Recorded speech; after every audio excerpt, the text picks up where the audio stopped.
In a national study, it was found that 77.1% of Hispanics were overweight, 42.4% were obese, and 57% suffered from central obesity.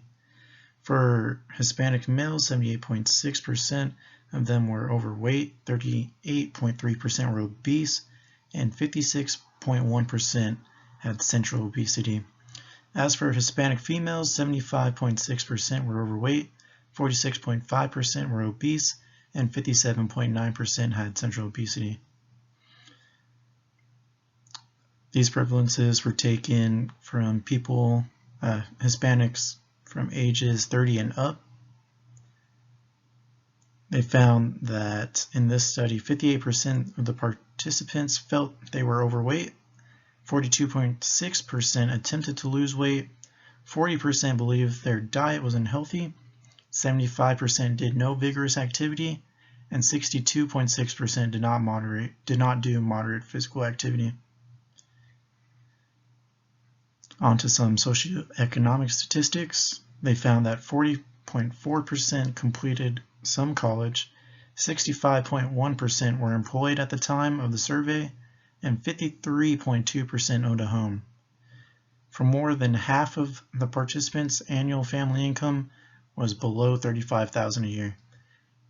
38.9% lived below the poverty line, 39.9% had no medical insurance, and there was a 12.9% prevalence rate for diabetes, a 26.8% prevalence rate for high cholesterol, and 23.3% suffered from hypertension.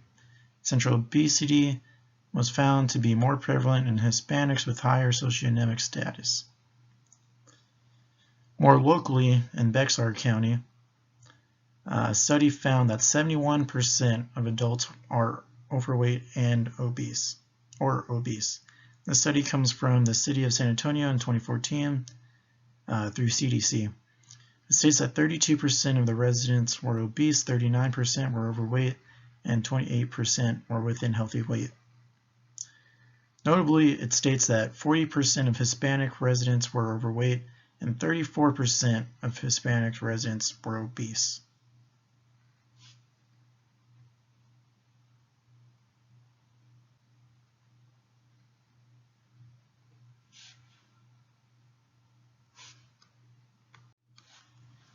The perception of obesity that Hispanics in Texas have is largely skewed. In a study, about half of the sample size of female Hispanics in Texas described obese children in the 95th percentile as average or underweight.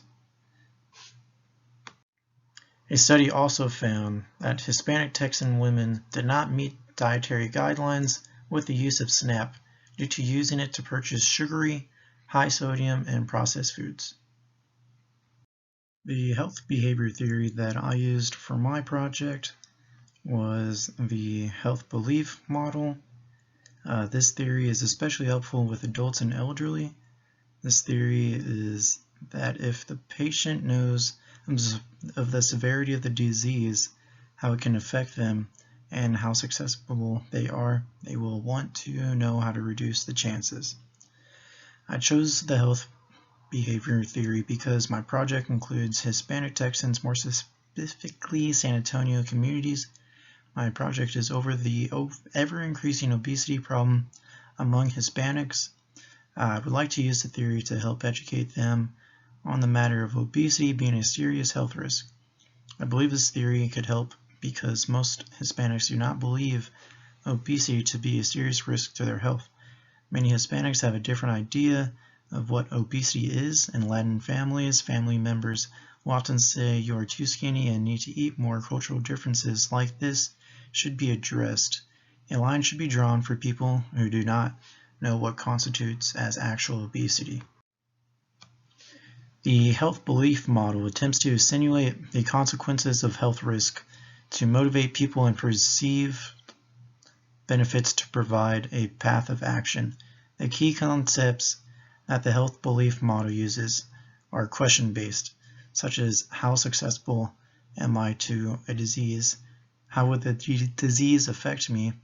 Can I reduce with a reasonable course of action?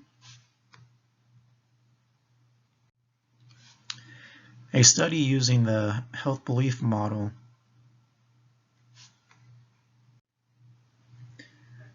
was used to reduce obesity among African Americans and Hispanics.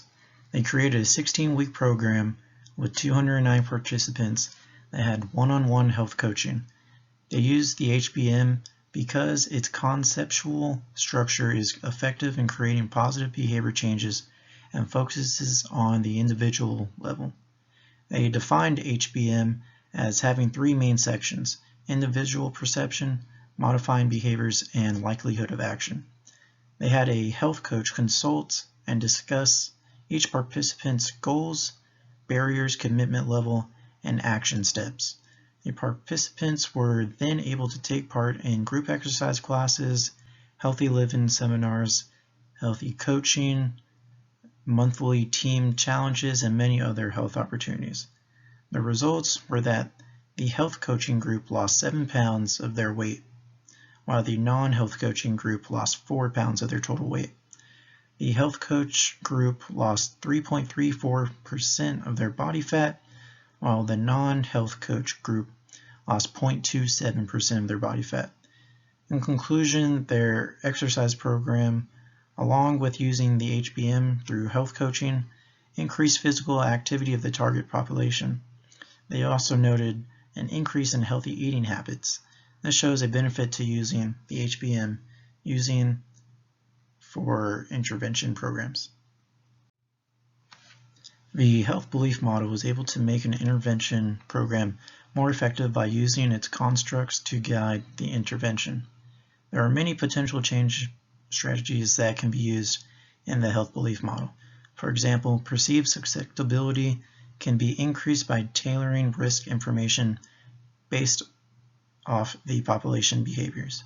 For example, Hispanics use a lot of cheese and other fatty foods in their diets. We could focus on Hispanic food and culture in general to help each participant to have a better understanding of the risks that are helpful by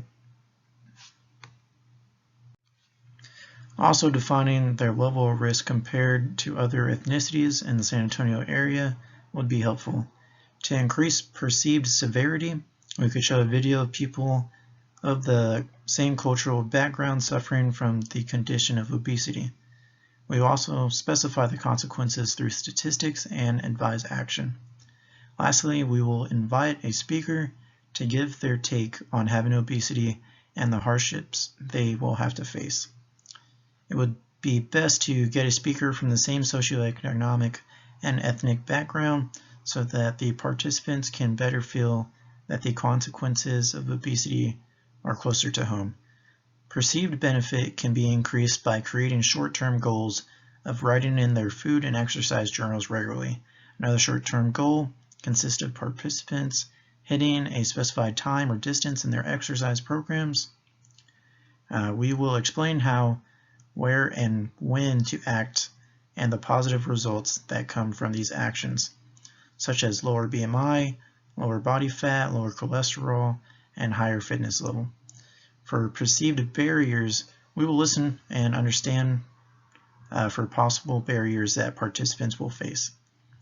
We will have them email or talk to fitness professionals and nutritionists whenever needed. We want to be able to reassure the participants that they are reaching toward their specific goal. We will encourage understanding and present how-to tips for calls to action. We will have video instruction of how to log in their food and exercise logs readily accessible. We will send out weekly reminders that their appointment with a nutritionist and exercise professionals are coming up. We also send out daily reminders to fill their logs out for the day if they have not done so already. There are many ways to increase self-efficacy. We will be providing guidance on how to perform exercises, what foods to eat, and cooking demonstrations. We will use progressive goal setting to encourage motivation. By this I mean we will have weekly caloric goals and weekly exercise goals. The participants will try to increase their walking or jogging distance each week by a small amount. Our fitness professionals, such as personal trainers, will give verbal reinforcement while the participants are working one-on-one with them. For my logical model, the inputs needed will be relatively simple. We will need a nutritionist to assess each participant and guide them through the program nutrition-wise, speakers present to present information on obesity when needed, fitness professionals to set individual training guides for each participant based off of overall health and goals. They will create personalized fitness regimens that each participant will be able to follow. The fitness professionals will also have weekly checkups with the participants to make sure they are on track fitness-wise.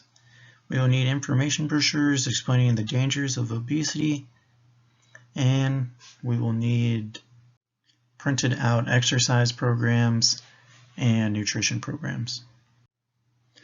Lastly, we'll need equipment and staff able to log BMI, body fat percentage, initial and final results of tests taken on information about obesity. The outputs consist of activities and our target population. For activities, we will build a group of qualified staff. We will recruit participants able to participate in a long-term program. We will make information brochure, exercise logs, and food logs for each participant of the program. We will have to find an office space able to assess participants' initial and final body fat or BMI.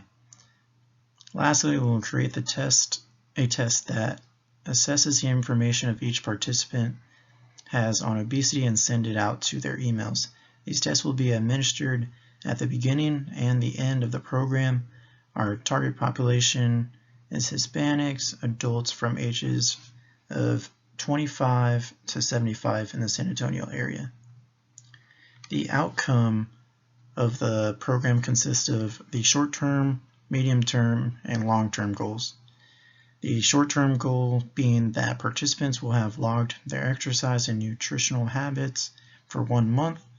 The medium-term goal being that midway through the program, 90% of the subjects will have a better understanding of the dangers of obesity.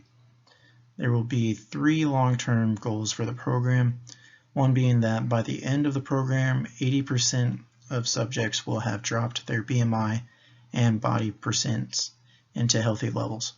20% of subjects will still have dropped weight, but not quite into healthy levels.